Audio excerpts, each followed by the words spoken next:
Nothing personal. It's just business. Kablow! Ding, ding, ding, ding, ding, ding. Yeah. Yeah, yeah, yeah. Hey, everyone. Welcome back to my YouTube channel. I use this channel to talk to myself with you in hopes that I learn more about myself and about my own process and becoming a better person. And if you get anything from it as well, that's pretty sweet. Oh man. So I kind of got fired from my job. I wasn't fired in the sense that I am no longer working at the place that I'm working at. I was just taken off of payroll. So now I'll still work there, but only work for commissions. And so when my boss told me that, I kind of, yeah, just accepted it as is. And thankfully, it wasn't anything to do with my ability as a worker, hopefully.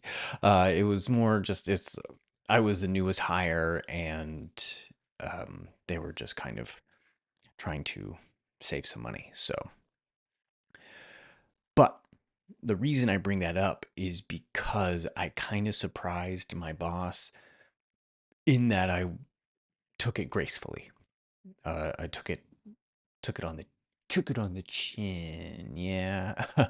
um, but the reason I bring it up today is just to because it's what I want to talk about, of just learning how to not take things personally, or stripping away personal feeling from from interactions with people.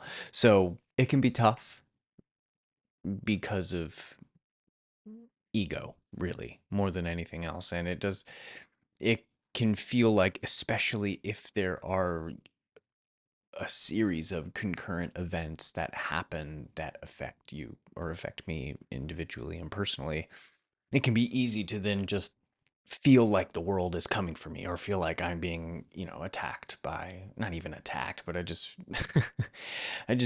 can be easy to feel like, shaking the camera, like it's personal, like it's something that I did, or it's something about me specifically that is the reason why these things happened.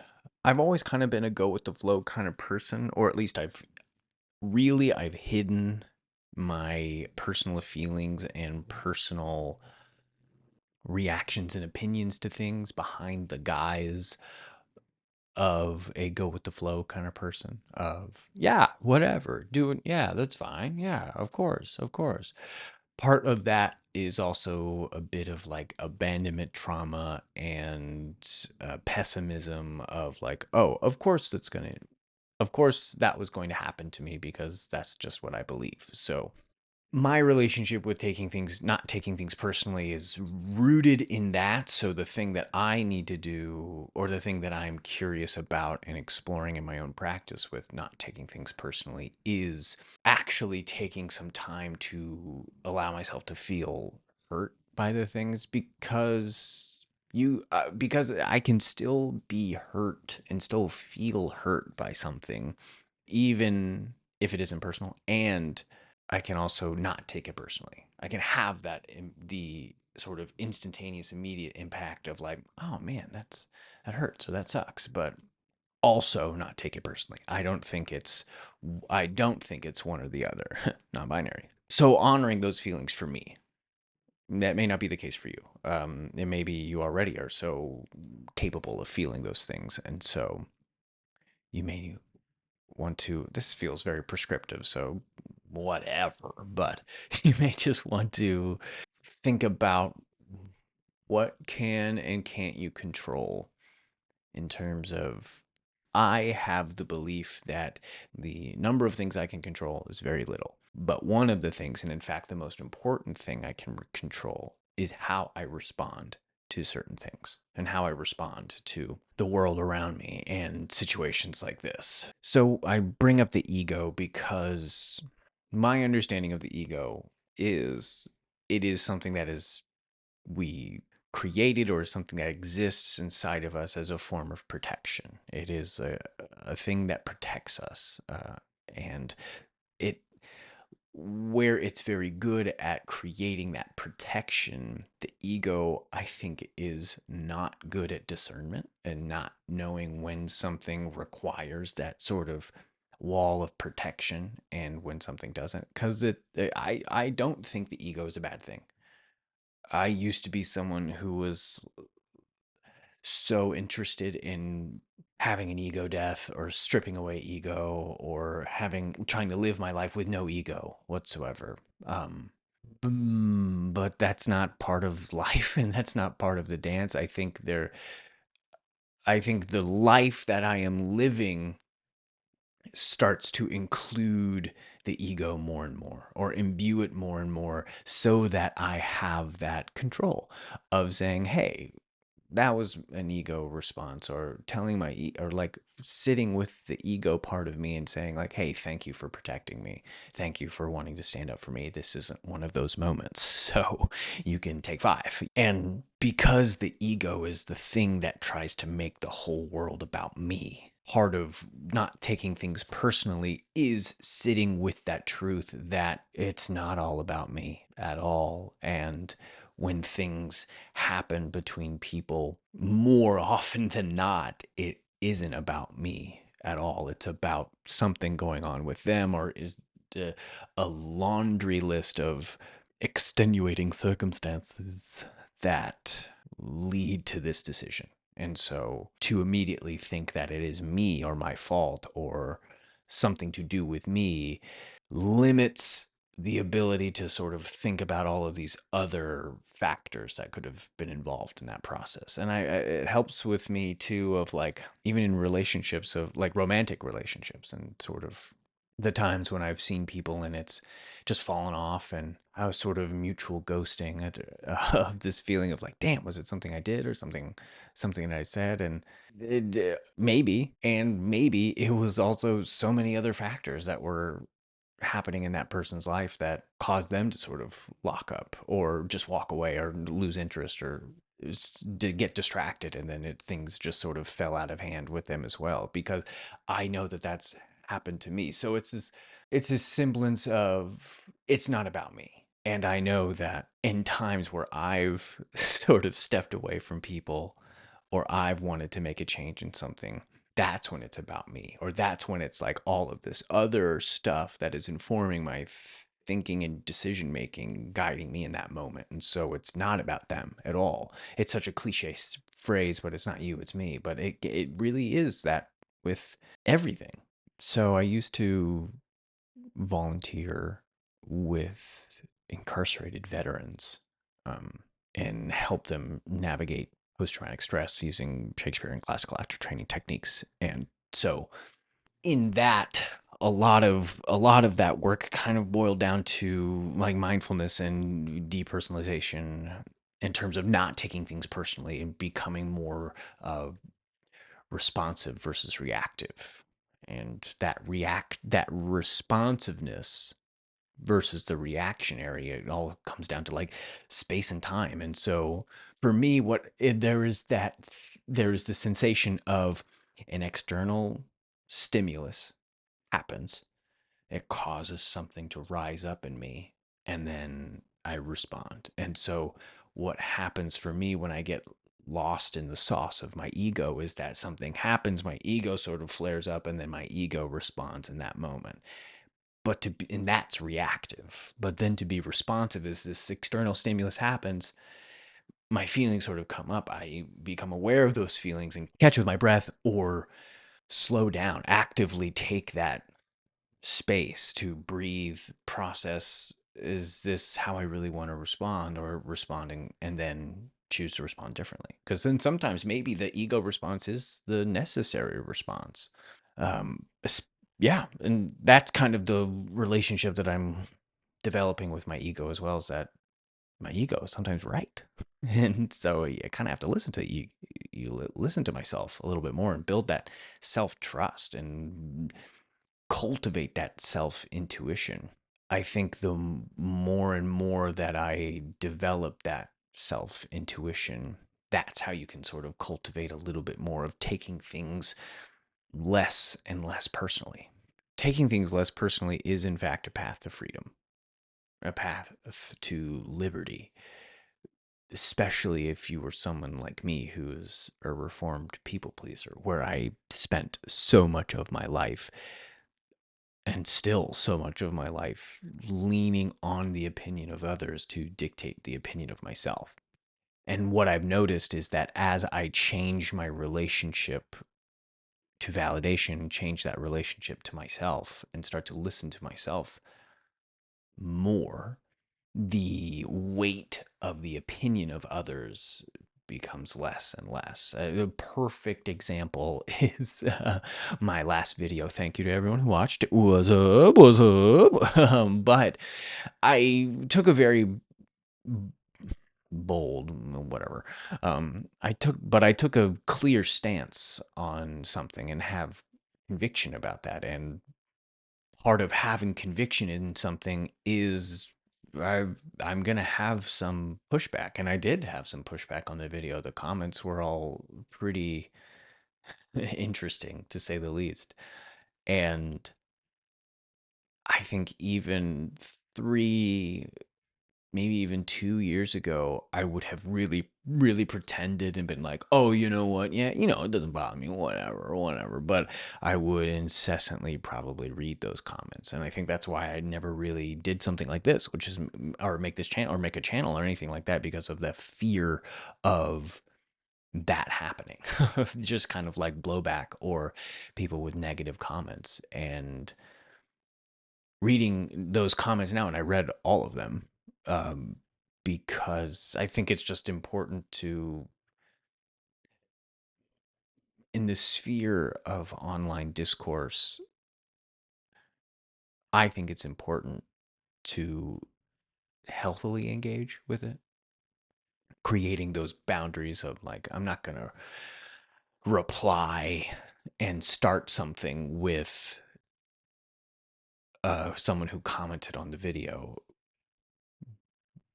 because that's not the kind of discourse that I want to create. I hear what people said and read what people said and was like, oh, okay, interesting. And I think it's also kind of funny to me because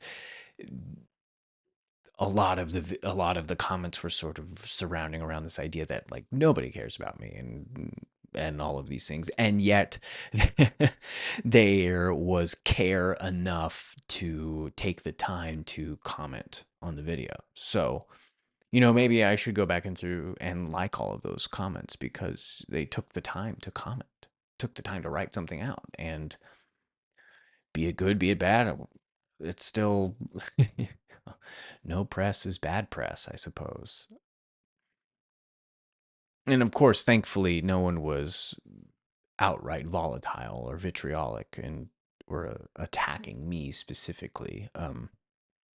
It was more just attacking my ideas, and that's fine.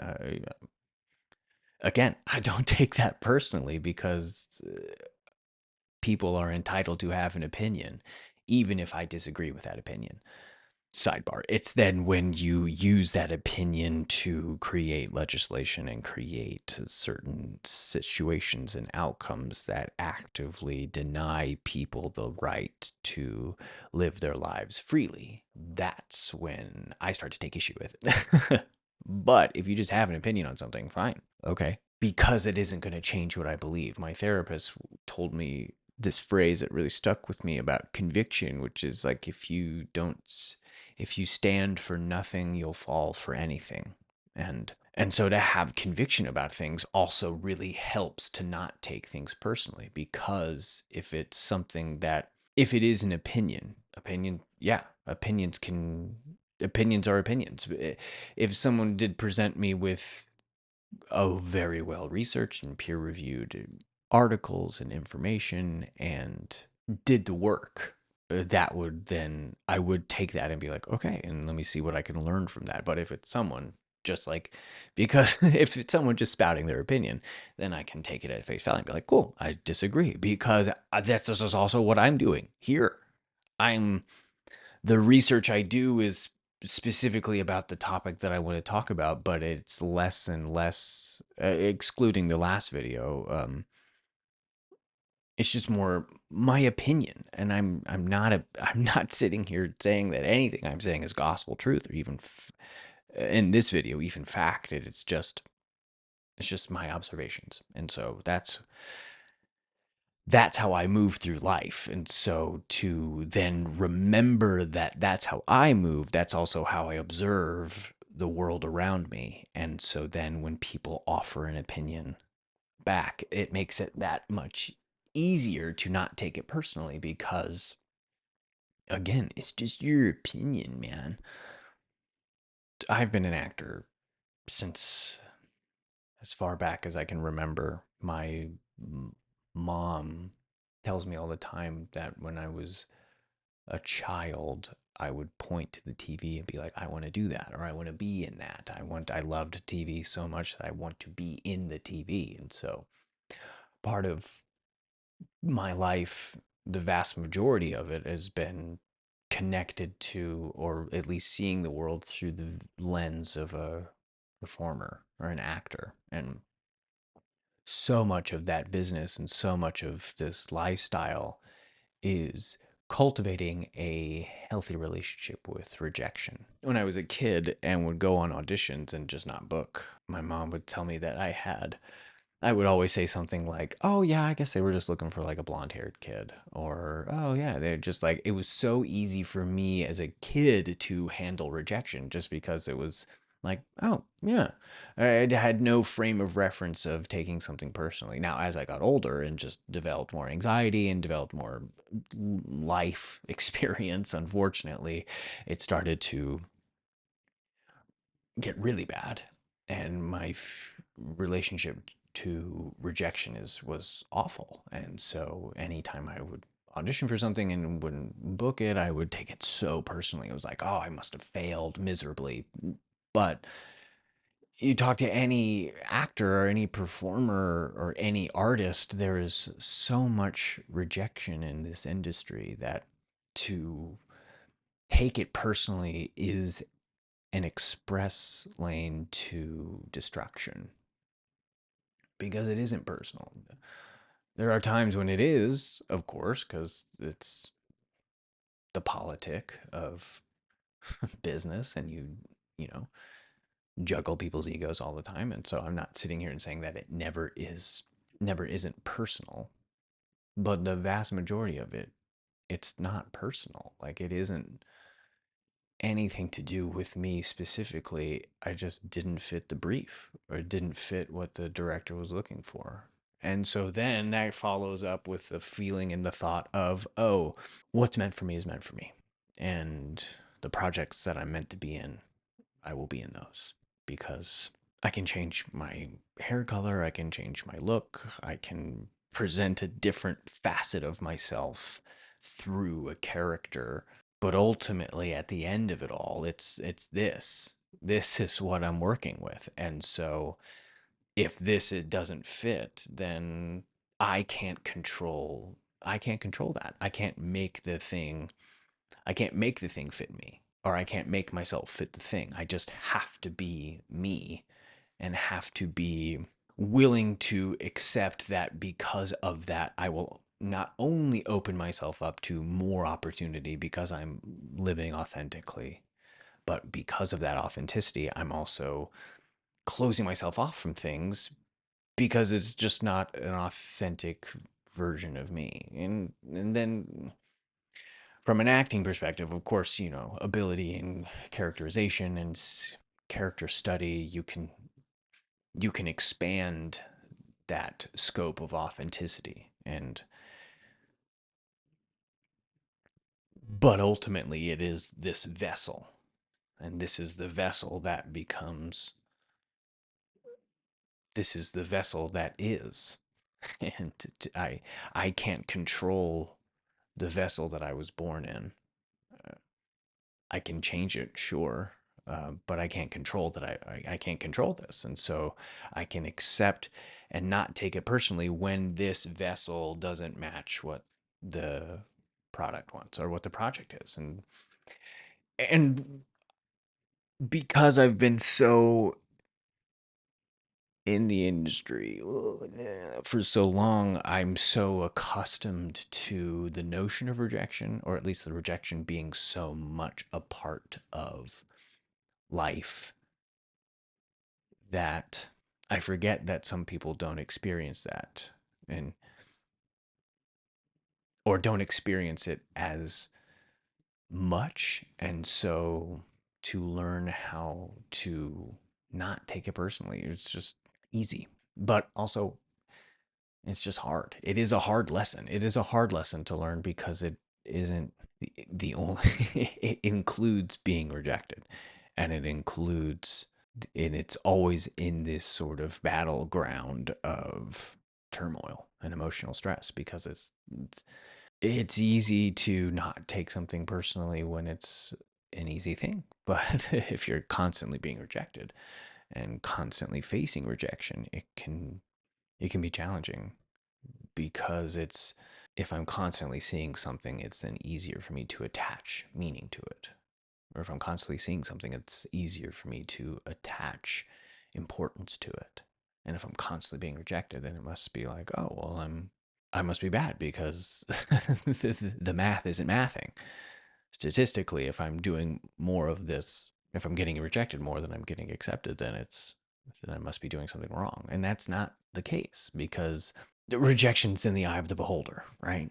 And so to not take something now, interpersonal, of course, if you ask someone out and they reject you, okay, yeah, then just move on. And like you can not take it personally because it didn't work out or they're just not interested in what I have to offer. And it isn't like, no, you didn't reject me. I'll come back and we'll try this again. I respect someone's wishes if they're not interested in me. I can take that and say, okay, absolutely. Yeah, because I'm sure there's someone out there who is, and there is. But all of this is sort of lining up with authenticity. And there isn't one right way to be authentic. And that's a challenge because for me, if I'm exploring my authenticity, where I've found struggle is that I've looked to other people in my life who are very authentic and tried to emulate their authenticity because of my desire to be authentic. But by emulating their authenticity, I'm stripping myself of the ability to actually find my own authenticity. So it's this battle of an internal journey without guidance. And the best advice that I ever received on the journeys of authenticity is that it's my own journey. And the more I cultivate that trust in myself and that trust in my intuition, the more I'll start to know and feel when something is authentic to me and when something isn't. But yeah, I think that's all I got. Nothing personal. It's just business. Kablow! Thanks for watching. Be sure to like and subscribe. And let's come together to just not take things personally, right? It's it's hard enough out here, and maybe we just need to lean on each other a little bit more. I'll see you in the next one. I love you.